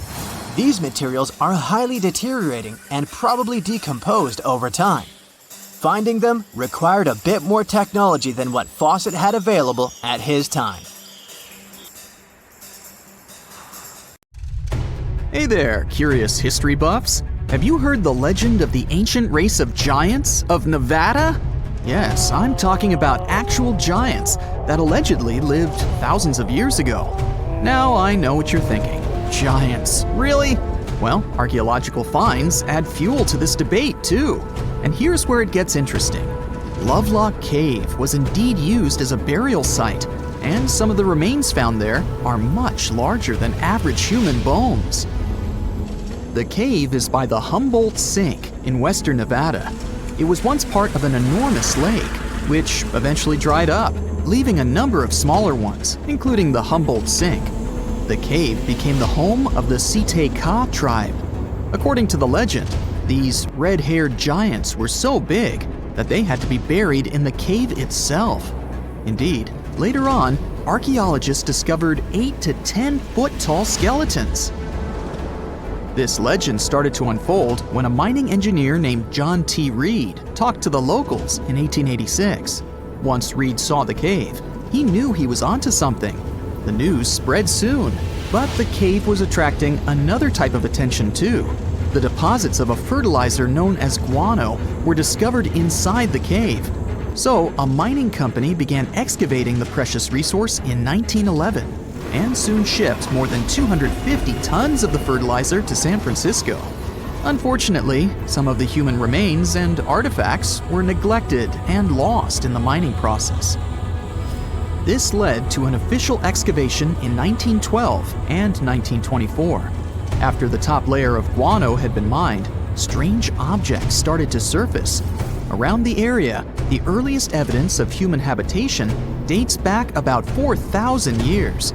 The Lovelock culture lasted for some 3,000 years, and they left us with 10,000 stunning artifacts. The pits in the cave were like a series of time capsules hidden at different depths. Archaeologists determined the age of each pit by its depth. It turns out that many different groups used the cave for storage over a really long time, and the things they stored there give us a really cool glimpse into their cultures.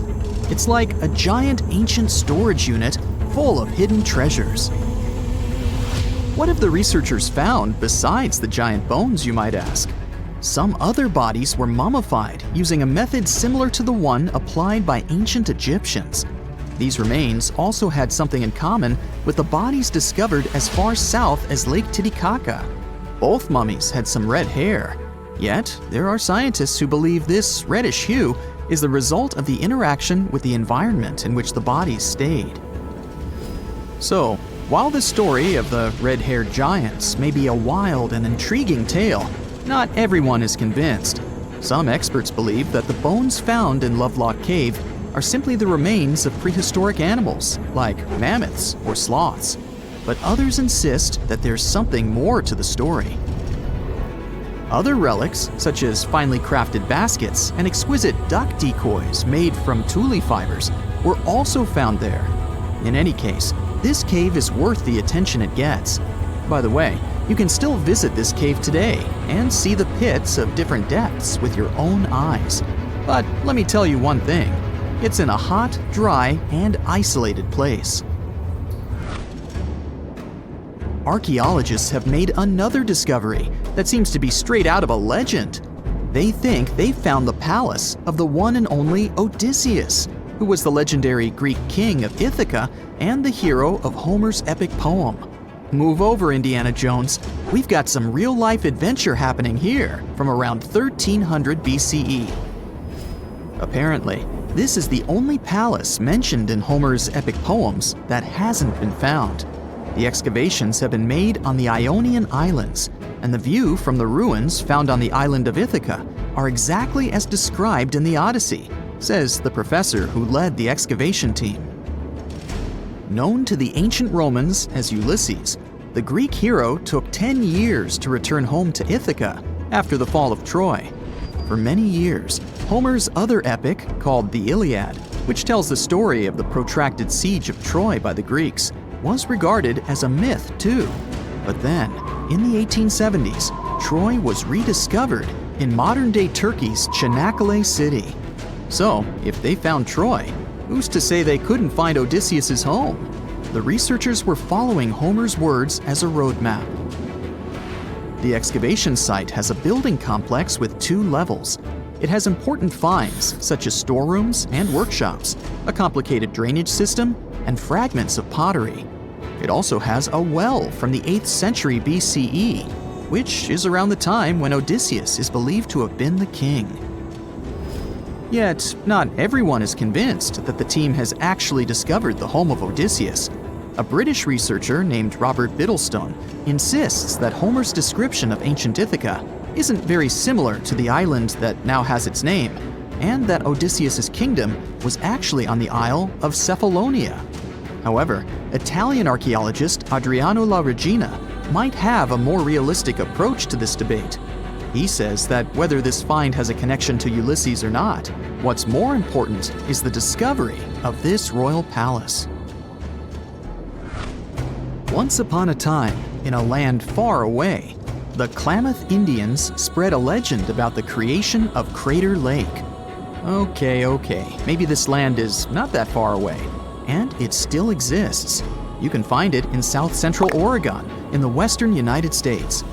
Anyway, the legend has it that this lake was formed in a vicious battle between 2 volcanoes, Mount Mazama and Mount Shasta. Then the spirits of Earth and the Sky, which are Lao, who ruled the below world, and Skell, the chief of the above world, joined the fight. It turned into a geological drama. During the battle, Darkness veiled the land. The fight was over when Mount Mazama collapsed and sent Lao back into the underworld. Then the rain filled the pit and created a lake in the place where the mountain had once stood. Flash forward to our time. Scientists have discovered that Mount Mazama did erupt 7,700 years ago. Artifacts found in the area prove that the legend indeed contains some details about the explosion. The tale says that red-hot rocks were flying through the sky. This happened during the volcanic eruption that caused the mountain to collapse. This created the volcanic caldera, which later on got filled with water. What makes this legend came true story unusual is how long it has existed. According to researchers, these types of verbal stories lose their credibility within 600 to 700 years. That's why the legend about the creation of Crater Lake is so unique. So many generations, for hundreds of years, have been accurately passing down the information. This volcanic crater lake is now in a national park. It's famous for its deep blue color. The water in it is extremely clear. If you visit it today, the water you'll see won't be the same as for someone who will visit the place 250 years later. Because there are no rivers flowing into or out of the lake, the existing water evaporates and the lake gets filled again by rain and snowfall. Basically, every 250 years, the water is replaced. Plus, this lake is almost 2,000 feet deep, which makes it the deepest lake in the United States. Swimming is okay in the lake, but there's only one legal and safe trail to get to the shore. There are other activities, such as fishing and boat tours. Shared human experiences, such as birth, marriage, and aging, may explain why certain tales are shared globally. Similar struggles and obstacles faced by humans around the world generate similar themes in traditional stories about love, parenting, and mortality. So, do you have legends or tales you've heard of from your grandparents? Who knows? Maybe your ancestors too witnessed a cool historical event. You're way more Neanderthal than you think, at least when it comes to your DNA. These ancient hominids were shorter and stockier than humans today. They made stone tools, used fire, wore clothing, and had some rituals of their own. The official theory says that they went extinct 40,000 years ago, but a new study says Neanderthals probably never really disappeared completely, but could have mixed with modern humans. It looks like every modern human has about 3% of the Neanderthal genome in their DNA. If it's accurate, it means Neanderthals were more connected with our ancestors than we previously thought, and shared a long history of living together. Neanderthals were very close relatives of modern humans, but our families separated about 500,000 years ago. More than 10 years ago, scientists discovered that Neanderthals had families with the early humans who traveled out of Africa. Because of this, people living outside of Africa today have about 1 to 2% of Neanderthal DNA in their genes. We now have only 3 really good examples of complete genetic code from these ancient hominids. The first one comes from bones found in a cave in Croatia that are 50,000 to 65,000 years old. 2 more examples, which are about 80,000 and 50,000 years old, were found in caves in Eurasia. Scientists still aren't sure as much about how modern human DNA got into the Neanderthal genetic alphabet because they don't have enough material to study. But they did compare the existing DNA of 3 Neanderthals with the DNA of 2,000 modern humans. They found that the Neanderthal DNA might be made up to 3.7% of modern human genetic code. It means that in the ancient Neanderthal population, about 1 in 30 parents were modern humans. The scientists found that modern human DNA got mixed into the Neanderthal genetic alphabet during at least 2 periods when humans and Neanderthals were interbreeding. This happened once about 200,000 to 250,000 years ago, and again about 100,000 to 120,000 years ago. There might have been other times they mixed, but we can't see those in the DNA we have now. Another recent study, which hasn't been fully checked by other scientists yet, says that most of the Neanderthal DNA in modern humans came from one big period of mixing about 47,000 years ago that lasted for almost 7,000 years. Scientists found skulls that are about 100,000 years old in two caves in the Middle East. These skulls look like they belonged to early modern humans, but have some features like bigger eyebrows that might show they had Neanderthal DNA. This could be because of gene flow from Neanderthals, and it fits in the mixing time frame. The study also looked at the genetic differences in the three Neanderthal genomes and found out that Neanderthals had an even smaller population than scientists thought before. It could be another proof that Neanderthals didn't just go extinct, but became part of the modern human gene pool. Many groups of modern humans left Africa and mixed with Neanderthals so much that Neanderthals couldn't stay separate. In the future, scientists want to study how modern human DNA affected Neanderthals. This could help us understand if this mixing had good or bad effects on Neanderthals. Neanderthals aren't our only relatives from the past. There used to be at least 9 species of humans on our planet. One of them, Homo habilis, earned the nickname handyman because stone tools were found with its remains. It lived in eastern and southern Africa. This early human had a slightly larger brain than its older relatives and an ape-like face. Homo habilis was about 4 feet tall and ate a variety of foods. For a long time, scientists thought Homo habilis was the oldest member of our human family. But new dating methods have shown that Homo erectus, another ancient human, might be older and not related to Homo habilis. Homo naledi is a more mysterious member of our human family, discovered in a South African cave in 2013. It's the only region of the world where their remains were found. They walked on 2 feet, but were also good at climbing trees. They were small, about 4 feet 9 inches tall, weighed around 88 pounds, and had small brains. We don't know much about how they lived since we haven't found stone tools or other cultural evidence. But some scientists think they might have buried their deceased and made cave art. In 2010, scientists found some fossils in a cave in Siberia, but they weren't sure what species they belonged to. These fossils are from a group called the Denisovans, who lived between 194,000 and 51,000 years ago. We don't know much about them because we only have a few fossils, but DNA analysis has shown that Denisovans were closely related to Neanderthals and modern humans. They even had families with early humans, especially in Southeast Asia. There aren't enough fossils to give Denisovans their own species name, but their genes are found in modern humans, which means they might be part of our own species. As scientists study more about Denisovans and fossils in Southeast Asia, we might understand better how different species fit into the Homo family tree. In 2003, they found fossils of a very small human-like species in a cave on the island of Flores in Indonesia. These tiny people lived between 100,000 and 50,000 years ago. They were only about 3 feet 6 inches tall. Scientists think they might have come from another species, Homo erectus, and became smaller over time because they lived on an island with limited food. Because of their small size, they're often nicknamed hobbits. Around 40,000 years ago, Homo sapiens, yep, that's us, were the last humans left out of many different kinds of human-like species that walked on 2 legs. So, the logical question is, what happened to the others? And what did we have to do with their disappearance?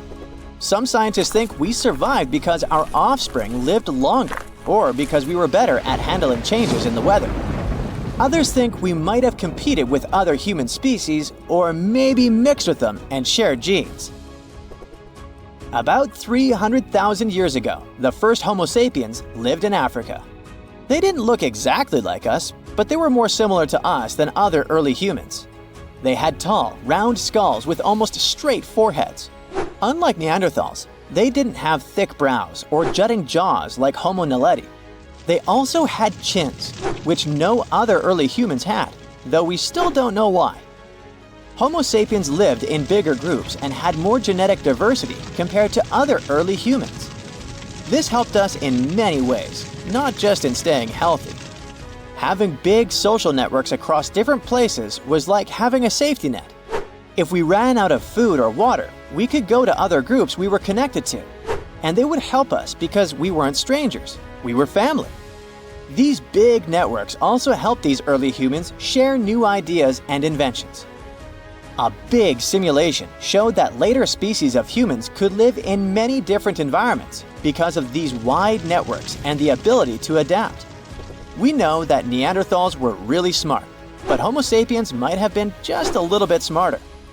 Small inventions like weaving and sewing needles could have given Homo sapiens an edge. Scientists have found evidence of weaving from 35,000 years ago and sewing needles from 30,000 years ago. Weaving lets you make things like baskets and nets to catch food. Sewing needles help you make better clothes and tents, which keep you and your youngsters warm and safe, which is very important for survival. A comfortable abode with a gorgeous view of the Mediterranean Sea will serve as a perfect rain shelter. Well, this is what a real estate advertisement might have looked like for Neanderthals 100,000 years ago.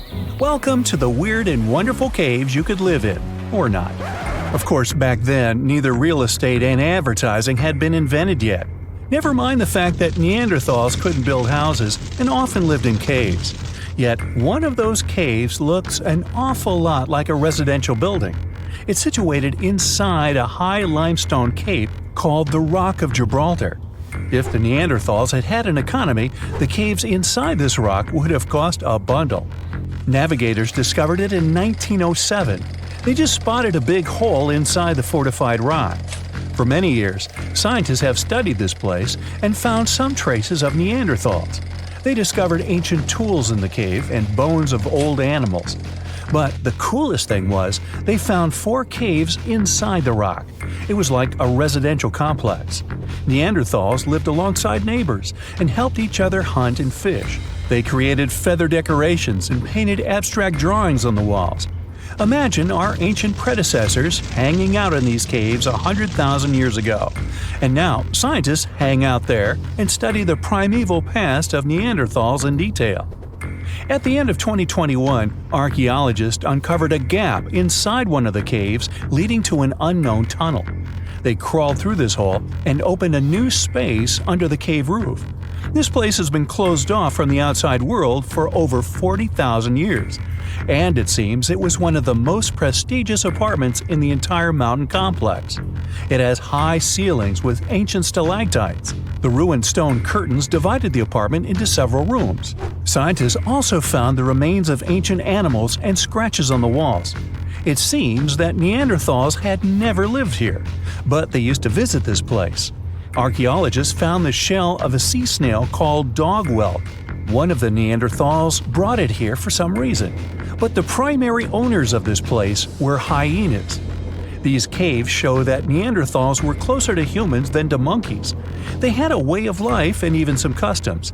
There's still a lot of work ahead, and scientists hope to find new rooms inside this rock. Meanwhile, in 2003, archaeologists discovered another early dwelling on the Isle of Flores in Indonesia. Among the green jungle, they found a cave with ancient tools. At first, everyone thought the human ancestors lived here, but then scientists discovered an unusual skeleton of an adult. A thorough analysis showed the skeleton belonged to a 30-year-old woman, 3.5 feet tall, just above the waist of an average adult. The woman's weight was equal to the weight of an adult shepherd. The skeleton didn't belong to Neanderthals or Australopithecines. It was a new unknown species, which scientists called Homo floresiensis, or simply the Hobbit. Also, there were remains of unusual ancient animals in the cave. It was an elephant the size of a cow, some large storks, and giant rats. Archaeologists have found out that hobbits were not the owners of this place. The main inhabitants were the rats the size of a cat. Maybe they were fighting the hobbits. Some analysis shows that Homo floresiensis wasn't our direct ancestor. They were in a separate branch of evolution. The hobbit skeleton looks more like that of a monkey than of modern humans. In 2009, in the dense jungle of Vietnam, archaeologists discovered Son Don, the largest cave in the world. If you go inside the cave and shout, you'll hear your echo a long time. In some places, the height of this cave reaches half the height of the Empire State Building, and the total area is larger than one central block of New York. Son Don is one of the 3 caves in the Vietnamese jungle. Many intricate mazes connect these caves. Inside, you can find unique plants and trees that live separately from the outside world. It's a real underground jungle. In some places, you can find collapsed ceilings that let the sunlight in. Besides unusual trees and plants, ancient stalactites hang there.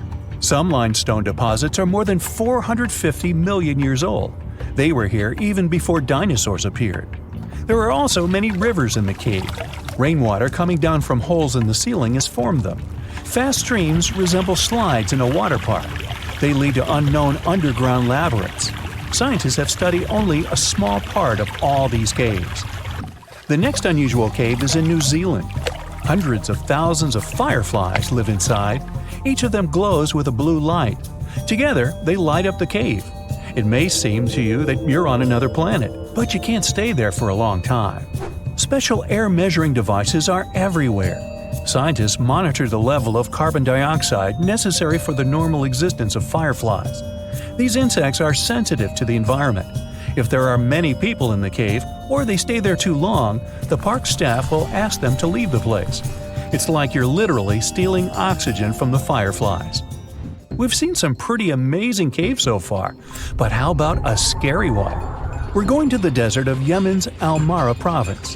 What we're looking for is not a cave, it's just a black hole in the ground, right in the middle of the desert. It's big, the size of a basketball court. It's not its size that could scare you, but what's inside. Scientists are still not sure what it is.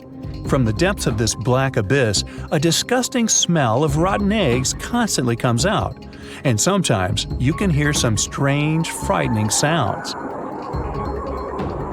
The blackness of the giant hole in Yemen absorbs all the sun's rays, so you won't see what's there even with a powerful flashlight. People flew over this place by helicopter. They filmed using drones and the most powerful lenses, but they didn't catch anything except darkness. It looks like a big ink spot in the middle of golden sand. The locals are afraid to approach this place. They believe the cave leads to another dimension where evil creatures live. At the moment, the giant hole in Yemen is one of the most poorly studied and mysterious phenomenon of nature. How did it appear? How old is it? Where does it lead? Scientists are trying to find the answers to these questions. There are theories that the hole appeared because of construction work. Geologists drilled the soil nearby in search of minerals. It could have caused fluctuations in the Earth's crust and collapsed the surface. But no one can prove this theory, yet. And now, imagine a place where sunlight has not penetrated for more than 5 million years. There's little oxygen, and it's cold and damp. Still, life is born in this place, not only microbes and bacteria, but also something bigger. The living conditions in this cave are very different from the usual ones, so, in a sense, this cave is like another planet. It's the Movil Cave in the southeast of Romania, near the Black Sea. The entrance is a small hole in the ground. Inside, a tunnel leads deep below the surface. The levels of hydrogen sulfide and carbon dioxide are above normal inside the cave. The air here is half as much oxygen as on the surface. People can't be here without an oxygen mask, but other creatures living here can. The cave is home to 48 species of living organisms. 33 of them are unknown. Here you can meet some unusual insects, white snails and white spiders, millipedes with huge whiskers, transparent shrimp, and unique species of leeches. They all live here thanks to the little bacteria autotrophs. They absorb carbon dioxide and release food particles. Bacteria feed on it. Other larger organisms feed on these bacteria, and some bigger organisms eat those little ones. In the end, everyone gets food. In this cave, evolution has created a biological system separate from the rest of the world. Strange and amazing items are discovered often, but figuring out what our ancestors were up to is pretty tough. especially when all you have are just some rusty cups and cave drawings. It's no surprise that even the experts in lab coats sometimes make mistakes. But it's not just about dusty plates and huge stones. Sometimes there's even humans with large heads. So grab your digging tools and let's travel back to ancient times to explore incredible societies that even scientists can't fully explain. Sardinia may look idyllic now, but I'm not gonna lie, I wouldn't fancy visiting it 3,000 years ago. Rumor has it, terrible giants roamed around this island back then. People even talk about finding human skeletons over 13 feet tall there, although nobody's ever shown anything to prove it. But the stories will make you wonder because some weird stuff has definitely happened. In 1974, over 5,000 pieces of broken stone artifacts were found in a part of the island called Monte Prama, but instead of being displayed in a museum, they were locked up in an underground vault for about 30 years. Sounds a bit suspicious, doesn't it?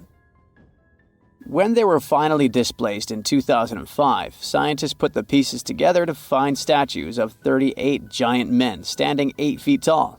Not quite as tall as the legendary skeletons, but still pretty huge. It's thought these statues were made by the Nuragic people, who lived on the island a long time ago. Besides giant statues, they also built over 8,000 massive stone buildings. Perhaps Nuragic weren't giants themselves, but they definitely liked their things big. I do too. I like a big number of likes on our videos. That would be pretty great. Thank you if you liked this and subscribed. Now back to the video. You and I are pretty smart, but we might not be the smartest humans ever. Actually, we might not even be the smartest species. Since 1913, some skull fossils found in South Africa have hinted at a possibly smarter contender called Boskop Man. This human-like species might have lived as recently as 10,000 years ago. Their skull suggests they had really big heads, which means their brains could have been 30% bigger than ours. Wow! Their average IQ could have been around 149, making them among the smartest 0.05% of people today. But if a Boskop Brainiac was so much smarter, why are they not around and we are? Well, bigger isn't always better, you know. Our brains are a lot bigger than our ape relatives, mainly in the prefrontal cortex. This part helps with high-level tasks like making decisions, remembering things short-term, and being aware of ourselves. The parts of the brain that handle our senses and movements haven't really grown much. So, maybe the Boskops spent too much time dwelling on the past rather than doing practical things like hunting. But this is all just guessing. We really don't know what happened to these clever cousins of ours. Some people even argue that Boskops weren't any different from us, with the only evidence being parts of skulls. The jungle is huge. Did you know the Amazon rainforest is home to about 30% of all the world's plant and animal species? That's impressive. However, the history of one native species, humans, has long puzzled scientists. The mysterious Kasarabe people lived here for hundreds of years and then vanished around 1400 AD. People thought the Amazon only had a few scattered tribes, but recently we discovered big, unusual shapes in the ground called geoglyphs. These might look like simple shallow ditches, but they're actually the remains of a vast civilization that spread over 5,000 square miles and includes about 450 markings, some as wide as 1,300 feet. That's insane! They likely contained ceremonial buildings and could have hosted up to 1 million people as recently as 550 years ago. Thanks to new technology like LiDAR, which uses a safe laser to map the forest without harming it, we can explore deeper. In 2019, some scans showed miles of raised roads and pathways and even pyramids over 70 feet tall. They found 26 separate settlements, 2 of which were at least 250 acres each. Damn, that's like 330 soccer fields. It's not certain what happened to the Kasarabe people. Maybe European conquistadors drove them out. Maybe the most baffling ancient civilization is one we've never actually found a trace of. Yep, I'm talking about Atlantis, the grand city that supposedly sank into the ocean. The first mentions of Atlantis come from the ancient Greek philosopher Plato, who talked about a great city near the Strait of Gibraltar. But for ages, everyone just thought Plato made up Atlantis as a perfect version of his own Athens. So why, about 12,000 years after it supposedly vanished, do we still wonder if it might be real? Well, in the 19th century, U.S. Congressman Ignatius Donnelly wrote a book giving 13 reasons why he thought Atlantis was more than just a myth. Then, in 1965, some folks thought they actually found Atlantis when they discovered the Richat structure, a massive 25-mile-wide dome in Mauritania, Africa. It's so big that you can see the whole thing from space. 2 astronauts flying over the Sahara Desert spotted this giant eye staring back at them and thought they'd made the discovery of a lifetime. Unfortunately, there's no solid evidence linking this structure to Atlantis. It's believed to have formed from volcanic activity about 100 million years ago. But it does look suspicious, doesn't it? Still, we're no closer to knowing the truth. Imagine going back to about 3,300 BCE and finding yourself in South Asia. Welcome to the Harappan civilization. These people were way ahead of their time. They had cities like Harappa and Mohenjo-Daro, complete with baked brick houses, sophisticated drainage systems, and even public baths. This place might have had over 5 million people, making it one of the densest regions at the time. They also invented a system of standardized weights that was incredibly useful for traders. And trading they did. These people had connections stretching all the way to the Middle East, thanks to their great skills in metallurgy. They even had a form of ancient branding. The seals were used to stamp clay on tray goods. Despite being so advanced with a thriving urban life, there's a whole bunch of mystery shrouding their language and script. We've got bits and pieces of their writing, but no one's deciphered them yet, even with all the technology we have today. We also still don't know how exactly their society worked. It looks like they didn't flaunt their social status as much as other civilizations. No grand palaces or massive monuments. Instead, their largest buildings might have been granaries. They sure were practical. Unfortunately, all good things must come to an end. Around 1800 BCE, this bustling civilization started to decline, possibly due to shifts in river patterns. As the environment changed, the Harappans packed up, moving towards more hospitable lands. Ever heard of the Minotaur? The beast with a bull's head and a man's body, hunting the bravest travelers in a massive maze. Well, this wasn't just any old tale. It was one of the most popular dramas of the ancient world. And it was inspired by this place, the island of Crete. The Minoans lived here during the Bronze Age. They had stunning palaces, amazing frescoes, and a culture so rich it still fascinates historians to this day.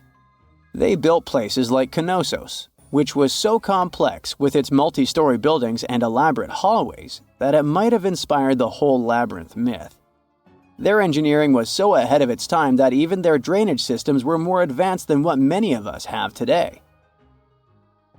Let me know in the comments which of these stories you find the most fascinating, and thanks for watching.